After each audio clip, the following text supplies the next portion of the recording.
Madam, you can't see me, right? Can you? Oh my God, I don't know what happened today.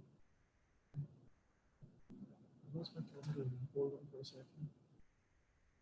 Give me 2 minutes. Okay, just tell them that we are technical difficulty.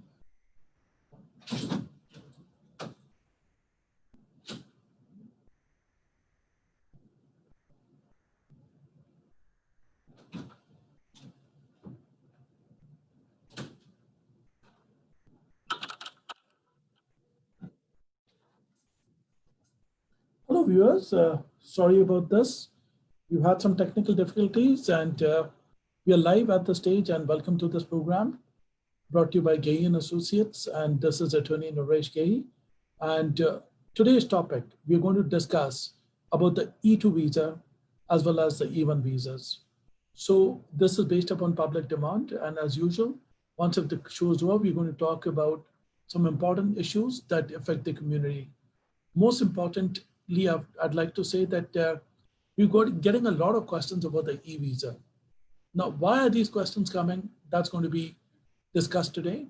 One of the major reasons we are discussing this show is because right now we don't have a ban on the E1 or the E2 visas. So that is very important for our viewers to know. So there's no ban. So you can continue your E1 and your E2 visas.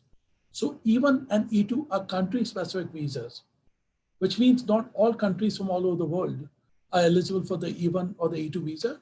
The easy way for you to look up is whether you're a member of a country that is a part of the E1 or the E2 program, is to Google it and go through E1, E2 visa countries. And through that, you'll know whether your country is a member of the E1 or E2 visa program. So that is very important. And after you do that, let's see what you can do with the E1 or the E2 visa in basics.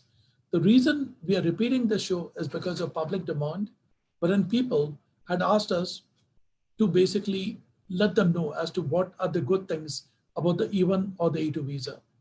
Under the E1 or E2 visa category, you can set up a business in the United States. So let's talk about the E2. You are in Canada right now. And for example, Canada is a country that belongs to the E2 visa program. You are in Pakistan. The good news is that the E2 visa can be good for you. If you are in another country like Bangladesh, the good thing is that E2 visa can be good for you. E2 visa means you want to invest in America and you are a member of the trading country, Pakistan, Bangladesh, Canada, UK, and there are many other countries. Trinidad also happens to be included in the E2 visa. Suriname is another country. So there are a lot of countries that are in the E2 visa program. So look at whether your country is a part of the E2 visa. Now take an example that you are basically you have a tailoring business. You have a custom made tailoring business. You're a tailor, and now you want to come to America and you want to have basically a location, in New York City. So the thing is that what you can do is you need to show how much money is required for you to start a tailoring business in the United States. So if you're a custom-made tailor who specializes in suits, think about the E2 visa. So you can come over here. Now for a tailoring company, for you to start something, what you need, for example, is 60 or 70,000. Now why? Because you've got to pay the lease, you need some machines, you need some workers. So you have to do your own calculations. So the law on the point of E2 visas is that we have to show that you're going to have a substantial investment in the United States. Substantial means it depends on the needs of the business. So if you're going to buy a gas station, you'll need $200,000. But if you're a yoga teacher, what do you need? A few mats. You need to show some gym equipment. You'll need 25 or 30,000. So you have to do the calculation. And then after that, we can talk to you. And then we can discuss basically whether you are eligible for the E2 visa or no. So there are many benefits of the E2 visa. The biggest benefit is your spouse can come with you and your children under 21 can come with you and they can go to school. And the good thing is that you can, as far as your business is running, you can keep continuing your E2 visa. And also another good news is that the E2 visa follows the dual intent doctrine, which means you can also tell the immigration officer that you have an intent to immigrate into the United States. Isn't that brilliant? I think that is absolutely brilliant, and that is excellent for our viewers. So that is very important. Other than that, what most people do, they come in on an E2 visa, and eventually they also plan the green card. So there are many pluses of the E2 visa. Your children can go to school. Your spouse can also basically get a work permit and work in the United States. That's why I love talking about the E2 visa, which I think a lot of people think that you need $1 million or 900,000. The answer is no. E2 is a non-immigrant visa, which means you're getting a work visa if you're forming your company in America and you're working in it and you're basically, trying to, do a good business in America. That's excellent for a lot of people. So how would I start the E2?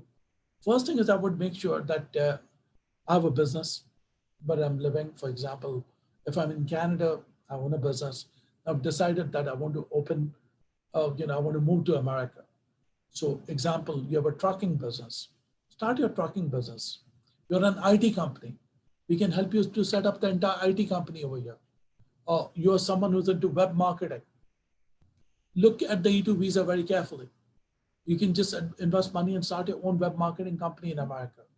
Once if your visa is approved, do your business right. Make sure that you grow the company, and eventually there may be a path for you to proceed towards a green card. And many people have done it over the years. So we help people right from the inception of how to incorporate the business, the immigration aspects involved. We can review everything for you and let you know what your chances are and what you can do about the e-visa. So the E has two aspects. One is the E2 visa. That's what we are discussing about. E2 is an investor visa. Investor means you're going to invest money in your business.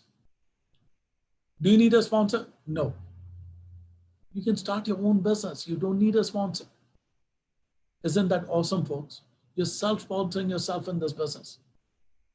Your wife can come here. Your husband can come here. If you're a member of the same sex, if you're married, your partner from the same sex can come here. If you're a fashion designer, it's a fantastic example. Your spouse can come here with you. Start a fashion designing business. If you're a supplier of masks under the COVID regulations, and if you have the business contacts, you can start a business here. There are many ways for you to look at your business and start from there. I mean, I have people who started from zero and they've had very good business now and they're doing phenomenally well. So that is one good thing about the E2 visa. And there's a big difference between the E2 visa and the E1 visa, two separate categories. So a lot of people ask me that, how should I begin the E2 visa process? First thing I would do is think that you want to move to America. Secondly, think that you have enough money in your bank. For example, if I'm a yoga teacher, I would think that how much do I need to set up a studio? Well, I need 3 months rent, then I need to buy my equipment. So the number should be example. This is just an example. You're going to come up with a number. I think I need around 40 or 50,000. Great. Then we will have to show the immigration that this is a substantial investment. That's all you need. Sometimes people get confused that in an E2 visa, I need 300,000. That's a misnomer. It depends upon the needs of the business. And you have to make a substantial investment under the regulations. And substantial investment is not defined. It depends on the nature of the business, depends on the needs of the business. As far as you are genuine, and if you can document the fact that this is the amount of investment you need, you can be in good shape. And that's what people like about it. Now, just imagine that you're starting your business, you're doing well, also giving your partner an opportunity to work in America, sending kids to school, and your kids under the age of 21, not 18, under 21 can come in with you. I think that's a big benefit for a lot of people. And you can, if you're an entrepreneur, start a company. You can be one of the greats in Silicon Valley in future, if you have an idea. If you're an app developer, come in with a concept. Show it to immigration that you've developed so many apps and you're going to start this company, you're going to develop apps. There are many ways, but you should be the creative person. You should have a resume to document yourself. So that's the good thing about the E2 visa. A lot of Canadians are doing it. A lot of people from the UK do it. A lot of people from Asia do it. People from Singapore should look into it. People from Taiwan should look into it. See whether your country qualifies. That's rule number one. Now, what is the E1 visa? That's much easier than the E2 visa. An E1 visa is a treaty trader visa, wherein you already have an existing business and you want to start an office here and do trade. You're trading with under the E1 visa, which means you have a business, you're starting another office in America. Because you have that existing office, you want to trade between the two offices. So the difference between the E1 and the E2 is, the good news is that you don't have to show substantial investment. Start an office, just show that you're going to trade, you're good to go. So if you're an entrepreneur and if your country is a member of the E1, E2 regulations, an easy way to do it, Google the name of your country and put E2 or E1 next to it, then contact us, then we can actually look into it and we can let you know as to what you can do and what you cannot do. This is very, very important. And this can really take you a long way. And this can help you to kind of grow your business and, and take you to the next level.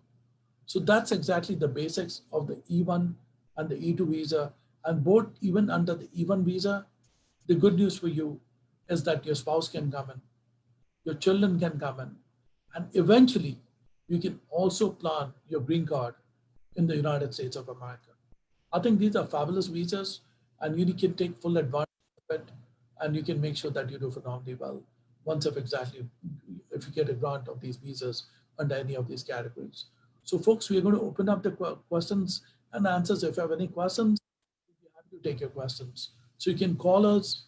I mean, I would say you can kind of basically chat with us, or you can actually kind of, join us on a Zoom, and I'll be happy to take some questions.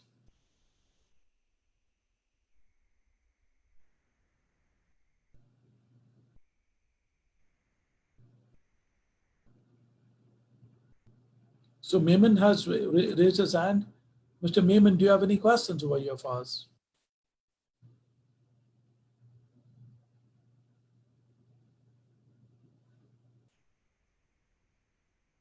Hello, Mr. Maiman. Yes, join us.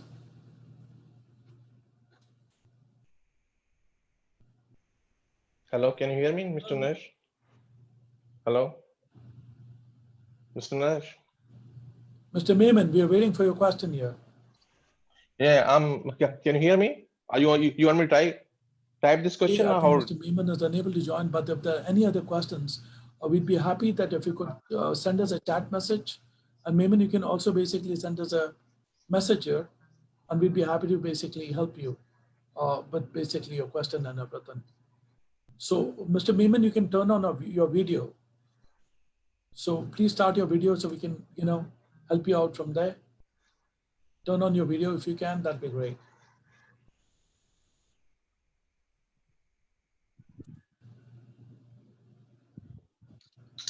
All right, so if there's any other viewers who have any questions, feel free to kind of send us a chat message and I'll be happy to answer your question so that we can, answer questions for people. Maiman, you're still there, and why don't you do me a favor? Why don't you send a chat message? Okay, Bunty Singh, hello. How can I find work as an illegal immigrant? Well, firstly, like, you should not be working as an illegal immigrant. First, try to become legal, and then after that, you need to look for work. So that's what the law is. For you to work illegally and for a lawyer to advise you, that's kind of not the right thing to do. So what you can do is first try to get legal, or you can contact us so we can discuss ways of how you can become legal in this country. Then you should be authorized to work in America. So that's my answer to Bunty Singh. So if there are any other questions, you guys can ask me, folks. You can ask me the questions, and I'll be happy to answer the questions.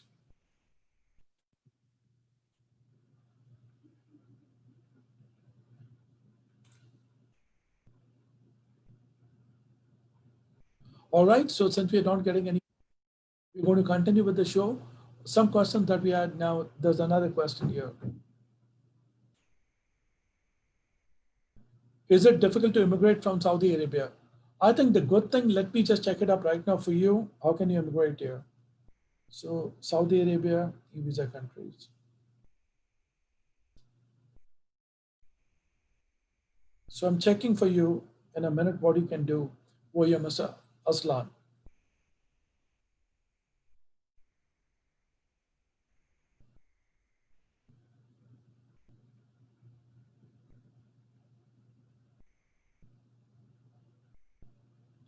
So let's see what Saudi Arabia has to say.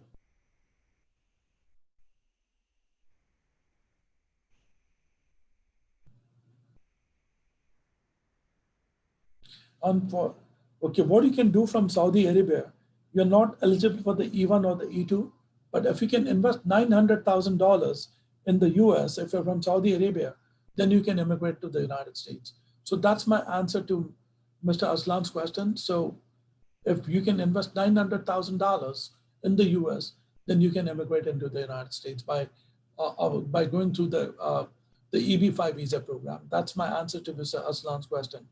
The other way what you can do is the other way you can do it, Mr. Aslan, is that either you can find a sponsor, and if they like your skills, then they can also apply for a green card through you under the employment-based immigration category.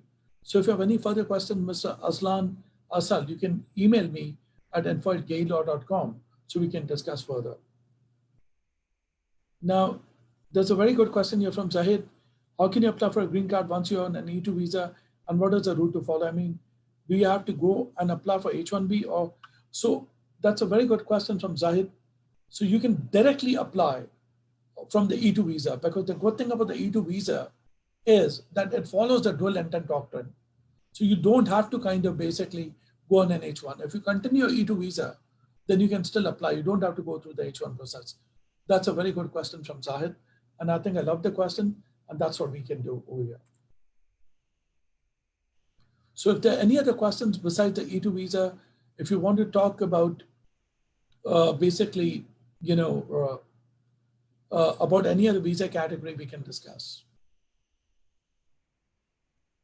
Saima Rahman, I've been fired from my job with an H1B. I have no family here. What do I do? Firstly, Saima, that's a very difficult situation. What you need to do, you have 60 days to act. So I would request you, Saima, to email me so I can talk to you personally tomorrow.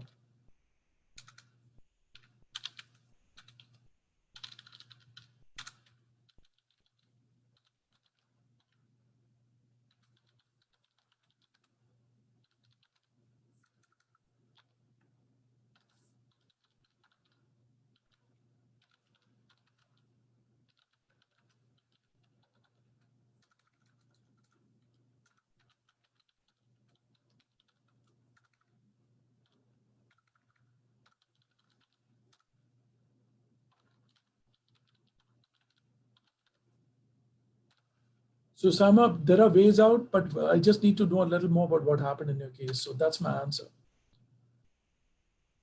Okay, now there's a question here from Zahid. If you have business in Pakistan, and can you open same company as a branch office in the USA and then apply? I think the better thing to do is to just directly come in on an E2 visa.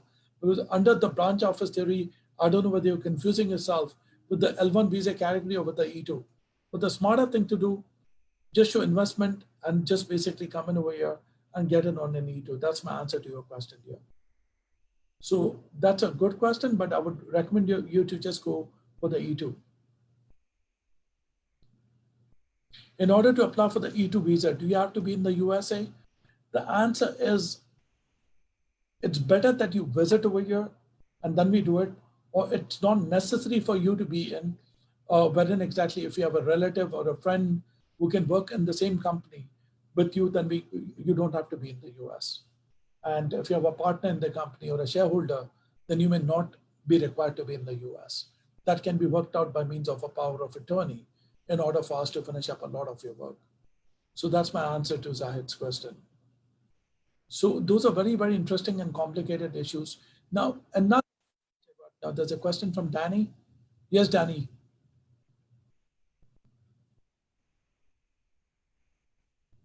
Hello, sir. Can you hear me?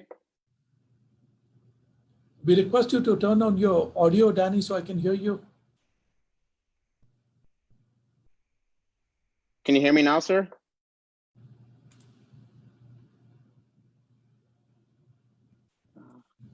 Hi, Danny. Hello, can you hear me? Can you hear me? All right, so Danny, I cannot hear you. Okay, so I cannot hear you, unfortunately. So I believe like I would greatly appreciate it that if you could just kind of basically type your questions, because I think we're having some problem with the audio here today. And, you know.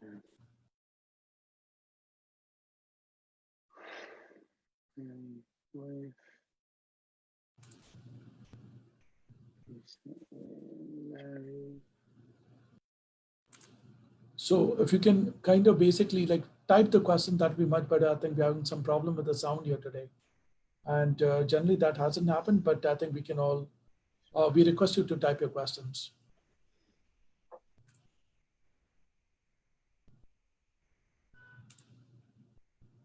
So there are a few other issues that we need to discuss, which are very important, is what happens when you stop your business under the E2 visa category. You'll have to leave the country. So make sure that you continue your business. What happens if your business is in a difficulty? You can transfer your status to another employer.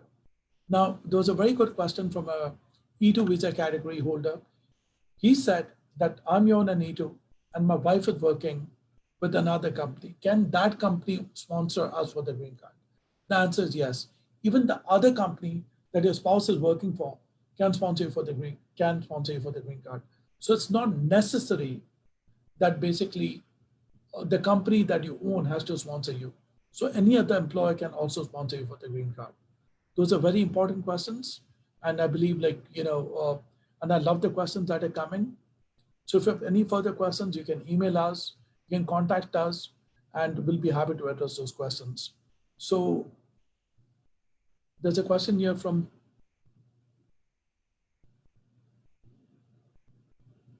okay, very good question from Beshus Wal. Very, very good question. If you are a Canadian, and if you're a Canadian citizen, and if you want to start a business, first thing is look at the fact that you should have some experience in the business, and you should have some investment, which means like based upon the nature of the business. If you have the business money ready to invest in America, then we can help you and we can establish the business for you and make sure that you get going under the E2 visa. So Mr. Beshanswal, what you can do, you can email us at info@gehilaw.com, and then we can discuss about your business and see what we can do for you. So send us your complete information and we'll be happy to look at it. When you apply for a green card while on E2 through the same business, can you apply an EB1? So under the E2 category, basically the thing is that it depends. You know, if, I would say like, firstly, if you're under the E2 category, most people, what they do is that they later on convert it into the EB5 category. That's number one. And what some people do is if they are partners in the business, then the company can sponsor them.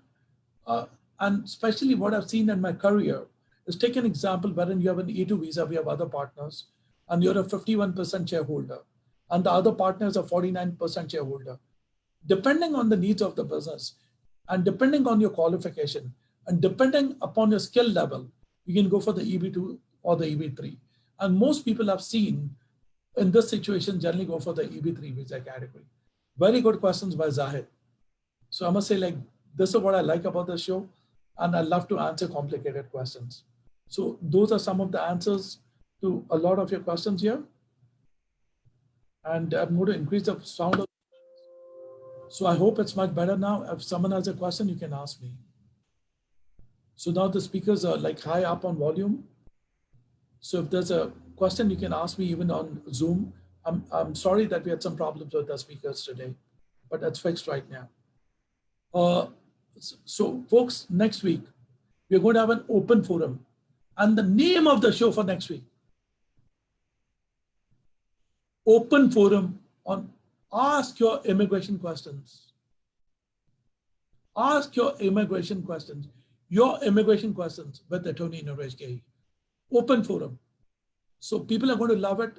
So next week's show is about your immigration questions with Attorney Naresh Gehi. And before we leave, we're going to answer the last question for Mike Perry from Facebook. I'm a university student from Oxford, England. I'm working on my PhD. I need to travel for conferences. How can I get a visa for this? Firstly, if you are a student and if you're a citizen of the UK, you don't need a visa to come to America. So you can apply under ESTA and come in over here. So you don't need a visa. Or what you can do, if you have to travel, let the consulate know that you're looking for a B2 visa, a visitor visa, and come to America. So that's what you can do if you can just come in just for basic travel as far as you don't want to work in America. So they should allow you a B2 visa to come to the United States. So there's a question from Danny. Hello, my wife and I recently married. She's here legally on a student visa. I printed up my form, but I have some questions about filing.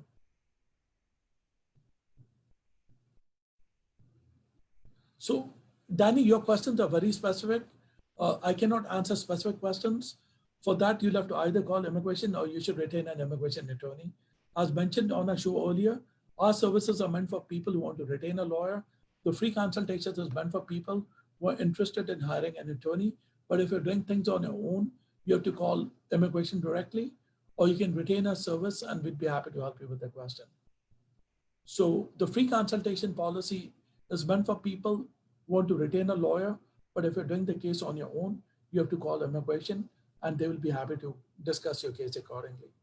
So folks, this is Attorney Naresh Gehi, and next week's program, I'm going to type it here. Your immigration questions.